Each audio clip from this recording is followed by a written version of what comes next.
길 좀 묻겠습니다. 문이 아주 조금 열렸습니다. 손이 들어왔습니다. 그리고 칼이 따라 들어왔습니다. 2003년 서울 잠원동 7살 딸을 둔 한 엄마가 오후 4시 30분에 사라졌습니다. 휴대폰은 꺼졌고 CCTV도 없었습니다. 4개월 뒤 관광버스 운전기사가 고속도로 옆 언덕에서 해골을 발견합니다. 부검 결과 칼자국 58군데. 이것은 단순한 살인이 아니었습니다. 한 여성이 마지막까지 저항했다는 절규의 숫자였습니다. 그날의 비밀, 사라진 귀갓길의 행방을 지금부터 추적합니다. 영상 시작하기 전 구독과 좋아요 부탁드려요. 댓글로 이를 남겨주시면 영상 제작에 큰 힘이 됩니다. 2003년 6월 어느 날 서울 잠원동의 평범한 주택가 김순희 씨, 당시 35살. 그녀는 7살 딸을 키우는 평범한 가정주부였습니다. 그날도 평소와 다르지 않았습니다. 오후 3시 그녀는 근처 마트에 장을 보러 나갔습니다. 우유 2팩, 계란 1판, 그리고 딸이 좋아하는 과자 몇 봉지. 영수증에 찍힌 시각은 오후 3시 47분이었습니다. 집까지는 걸어서 10분 거리. 하지만 그녀는 돌아오지 않았습니다. 오후 6시. 남편은 아직 걱정하지 않았습니다. 아마 친구를 만났거나 어디 들렀을 거라고 생각했습니다. 오후 8시. 딸이 물었습니다. 엄마는 언제 와? 남편은 핸드폰을 꺼냈습니다. 전화를 걸었습니다. 꺼져 있었습니다. 오후 10시. 남편은 더 이상 기다릴 수 없었습니다. 그는 가까운 파출소를 찾아갔습니다. 아내가 사라졌습니다. 하지만 경찰의 반응은 차가웠습니다. 성인 실종은 수문의 시간이 지나야 접수할 수 있습니다. 내일 다시 오세요. 규정이었습니다. 하지만 남편은 직감적으로 알았습니다. 뭔가 잘못됐다는 것을. 그날 밤 잠원동에는 비가 내렸습니다. 다음 날 아침 남편은 다시 경찰서를 찾았습니다. 하지만 경찰은 적극적이지 않았습니다. 가출일 수도 있습니다. 일단 기다려 보시죠. 그때 한 사람이 남편의 이야기를 들었습니다. 전직 강력계 형사, 별명은 강철중. 은퇴 후에도 여전히 사건에 관심이 많았던 그는 남편의 눈빛에서 뭔가를 느꼈습니다. 이건 단순 가출이 아닙니다. 강철중은 그날부터 스스로 움직이기 시작했습니다. 강철중이 가장 먼저 확인한 것은 피해자의 차량이었습니다. 김순희 씨는 흰색 소나타를 소유하고 있었습니다. 차량 번호는 서울 1위가 3456. 강철중은 한국도로공사에 연락해 하이패스 기록을 확인했습니다. 그리고 놀라운 사실을 발견했습니다. 피해자의 차량은 실종 당일 오후 5시경 경부고속도로를 타고 남쪽으로 향했습니다.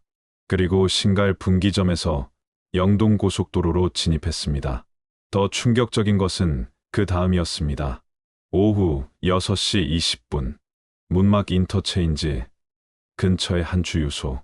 거기서 피해자 명의의 신용카드로 기름값 5만 원이 결제됐습니다. 강철중은 즉시 그 주유소로 향했습니다. 주유소 직원에게 물었습니다. 6월 23일 오후 6시쯤 흰색 소나타에 기름 넣은 사람 기억나세요? 직원은 고개를 저었습니다. 손님이 워낙 많아서요. 근데 여자분이었나요? 여자였을 겁니다. 아, 그럼 기억 안 나요. 남자였던 것 같은데. 남자. 강철중의 직감이 확신으로 바뀌는 순간이었습니다. 이건 단순 실종이 아닙니다. 강도 살인입니다. 강철중은 경찰에 정식으로 수사를 요청했습니다. 하지만 시신도 없고 명확한 증거도 없는 상황에서 경찰은 소극적이었습니다. 결국 강철중은 혼자 움직이기로 했습니다. 그는 신갈 인터체인지부터 문막 인터체인지까지 약 120km 구간을 매일 수색하기 시작했습니다. 고속도로 옆 언덕, 풀숲, 야산, 개울가. 그는 모든 곳을 뒤졌습니다. 하지만 아무것도 나오지 않았습니다. 여름이 지나고 가을이 왔습니다. 강철중은 여전히 그 길을 걷고 있었습니다. 비가 오는 날에도 햇볕이 뜨거운 날에도 그는 멈추지 않았습니다. 주변 사람들은 그를 미쳤다고 했습니다. 이미 죽은 사람인데 왜 그렇게까지 하느냐고 물었습니다. 하지만 강철중은 대답했습니다. 누군가는 기다리고 있습니다. 7살 딸이 아직도 엄마를 기다립니다. 가을이 지나고 겨울이 왔습니다. 눈이 내렸습니다. 수색은 사실상 불가능해졌습니다. 경찰도 공식적으로 수사를 중단했습니다. 김순희 씨의 이름은 그렇게 미제 사건 파일 속으로 들어갔습니다. 하지만 강철중은 포기하지 않았습니다. 그는 매일 그 구간을 지나며 눈으로 훑었습니다. 뭔가 놓친 게 있을 거라고 믿었습니다. 그리고 4개월이 지난 2003년 10월 어느 날, 한 관광버스 운전기사가 화장실을 찾아 고속도로 갓길에 차를 세웠습니다. 그는 언덕 아래로 내려갔습니다. 그리고 풀숲 사이에서 이상한 것을 발견했습니다. 하얀색 뼈, 처음엔 동물인 줄 알았습니다. 하지만 가까이 다가가자 그것이 사람의 두개골이라는 것을 알았습니다. 그는 즉시 경찰에 신고했습니다. 경찰이 도착했습니다. 현장을 감식했습니다. 그리고 시신을 수습했습니다. 시신은 이미 심하게 부패한 상태였습니다. 4개월이 지났기 때문입니다. 얼굴은 알아볼 수 없었습니다. 의류도 거의 남아있지 않았습니다. 하지만 2가지가 남아있었습니다. 치아, 그리고 속옷의 작은 라벨. 경찰은 그 라벨을 추적했습니다. 제조사를 찾아갔습니다. 그리고 그 제품을 구매한 사람의 명단을 요청했습니다. 전국에서 740명. 경찰은 그 740명의 신용카드 사용 기록을 하나하나 대조했습니다. 그리고 마침내 한 이름이 떠올랐습니다. 김순희. 치아 기록도 일치했습니다. 그녀였습니다. 강철중은 부검 보고서를 받았습니다. 그리고 그 내용을 보는 순간 온몸이 얼어붙었습니다. 칼자국 58군데, 뼈에 닿은 상처만 세어도 그 정도였습니다. 실제로 찌른 횟수는 훨씬 더 많았을 것이라고 부검인은 말했습니다. 아마 100번 이상 찔렀을 겁니다. 강철중은 조용히 말했습니다. 이건 분노가 아닙니다. 계획된 공격입니다. 왜냐하면 58번이라는 숫자는 저항의 흔적이기 때문입니다. 피해자가 끝까지 싸웠다는 증거입니다. 그리고 가해자는 그녀가 완전히 멈출 때까지 멈추지 않았습니다. 이건 돈을 빼앗기 위한 살인이 아니었습니다. 이건 증거를 없애기 위한 철저한 살인이었습니다. 이제 강철중은 차량을 추적하기 시작했습니다. 피해자의 흰색 소나타는 어디로 갔을까? 경찰은 차량 등록 기록을 확인했습니다. 그리고 놀라운 사실을 발견했습니다.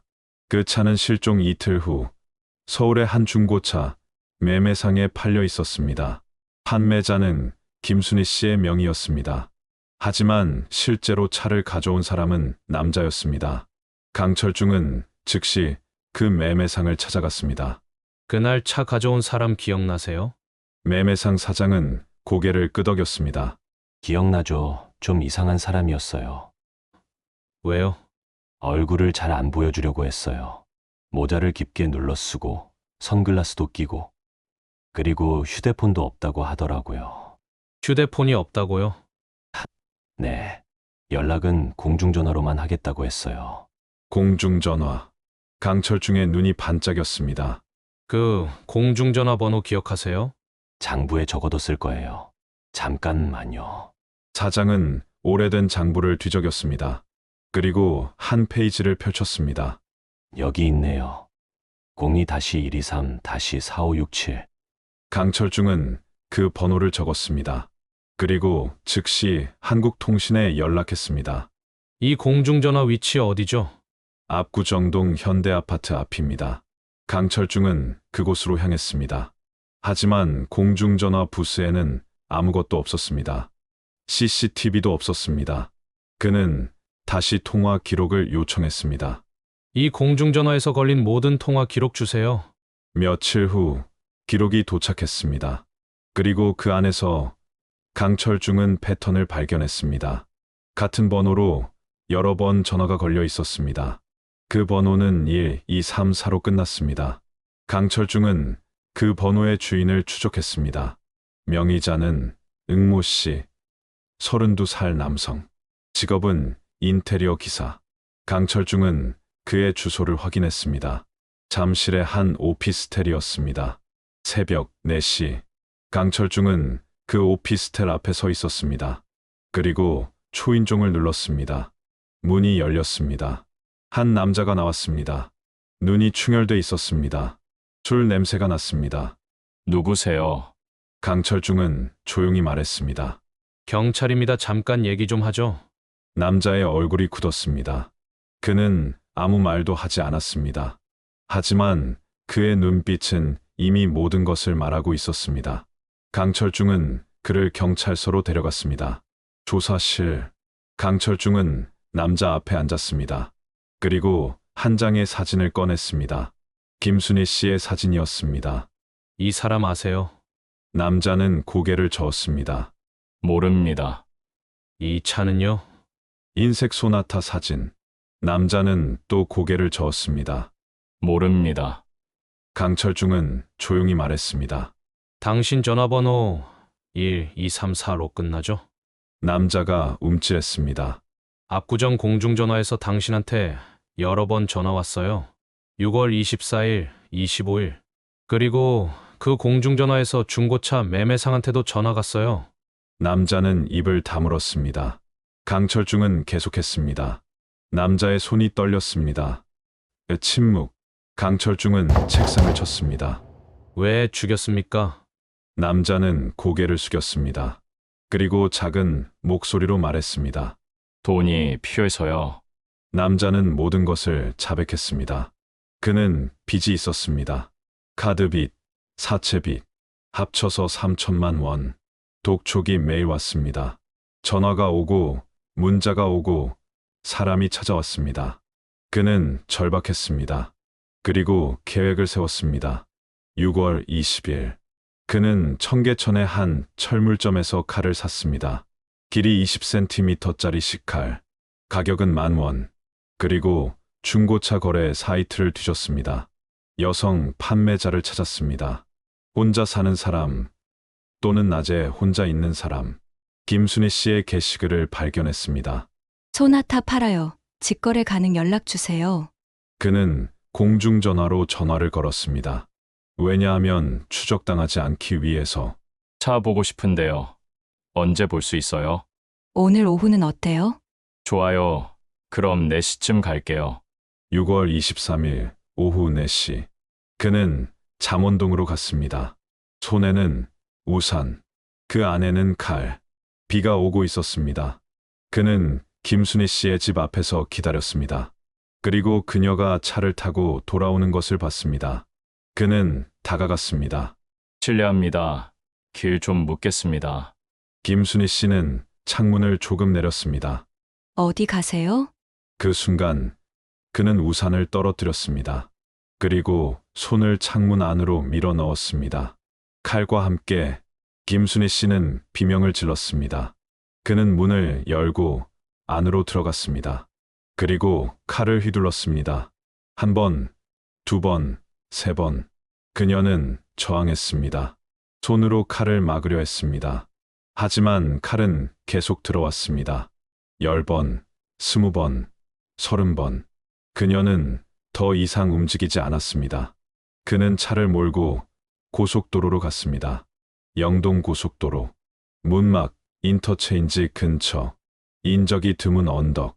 그곳에서 그녀의 시신을 내렸습니다. 그리고 풀숲 속에 숨겼습니다. 다시 차를 몰고 주유소로 갔습니다. 그녀의 카드로 기름을 넣었습니다. 그리고 서울로 돌아와 중고차 매매상에 차를 팔았습니다. 현금 1,000만 원. 모든 것은 12시간 만에 끝났습니다. 완전 범죄처럼 보였습니다. 하지만 그는 한 가지를 잊었습니다. 공중전화의 번호 1234. 사건은 해결되었습니다. 범인은 체포되었습니다. 재판이 열렸고 그는 무기징역을 선고받았습니다. 하지만 김순희 씨는 돌아오지 않았습니다. 7살 딸은 이제 12살이 되었습니다. 그녀는 아직도 엄마를 기다립니다. 엄마가 문을 열고 들어와 다녀왔어 라고 말할 거라고 믿습니다. 강철중은 말합니다. 그녀는 단지 창문을 조금 내렸을 뿐입니다. 누군가에게 길을 알려주려고 친절했던 것뿐입니다. 우리는 너무 쉽게 누군가를 믿습니다. 낯선 사람이 다가와도 우리는 창문을 내립니다. 문을 엽니다. 하지만 그날 이후 강철중은 절대로 비 오는 날 창문을 내리지 않습니다. 왜냐하면 그날 김순희 씨가 창문을 내린 순간 모든 게 끝났기 때문입니다. 사람은 언제나 그날의 선택으로 운명이 갈립니다. 단 몇 초의 판단이 삶과 죽음을 나눕니다. 58개의 칼자국은 말합니다. 그녀가 얼마나 필사적으로 싸웠는지, 그녀가 얼마나 살고 싶었는지, 그녀가 얼마나 딸을 사랑했는지. 하지만 세상은 그녀에게 기회를 주지 않았습니다. 그날의 비밀은 이렇게 묻습니다. 우리는 얼마나 쉽게 선의를 악용당하는가? 우리는 얼마나 방심하고 있는가? 그리고 우리는 다음 피해자가 되지 않으려면 무엇을 해야 하는가? 대답은 간단합니다. 의심하십시오. 경계하십시오. 그리고 절대로 낯선 사람에게 문을 열지 마십시오. 김순희 씨의 귀갓길은 멈췄습니다. 하지만 진실은 여전히 걸어가고 있습니다. 그날의 비밀, 잠원동 실종, 칼 58번의 이유, 기억해 주세요. 그녀의 이름을, 그녀의 마지막 저항을, 그리고 그날의 교훈을. 우리는 너무 쉽게 잊습니다. 하지만 디지털은 기억합니다. 그리고 오늘 당신도 기억하게 되었습니다. 그날의 비밀은 끝나지 않았습니다. 왜냐하면 지금도 어디선가 누군가는 창문을 내리고 있기 때문입니다. 조심하십시오. 그리고 기억하십시오.